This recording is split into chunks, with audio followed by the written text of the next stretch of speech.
Dolphins Tua Tagovailoa set to practice this week. Return from concussion.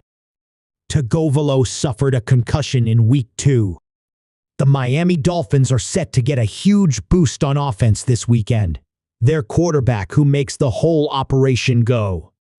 Head coach Mike McDaniel said Monday that Tua Tagovailoa is set to practice this week, lining him up to play this Sunday. Tagovailoa has missed Miami's last 4 games after suffering yet another concussion in Week 2. This one seemed awfully similar to his head injury against the Cincinnati Bengals in 2022, when he clearly was out of it. He was placed on injured reserve, which forced him to miss at least the team's next 4 games. However, it appears he will miss the minimum amount of time.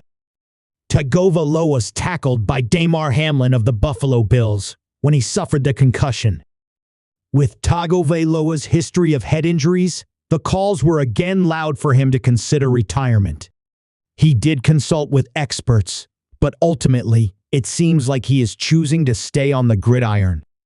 For as much flack as Tagovailoa receives for his on-field play, the Dolphins sure do miss him. They have not scored more than 15 points since he was shelved, as Tyler Huntley and Tim Boyle simply are not starting caliber quarterbacks. Meanwhile, Tagovailoa led the NFL in passing yards last year, while Tyreek Hill had the most receiving yards.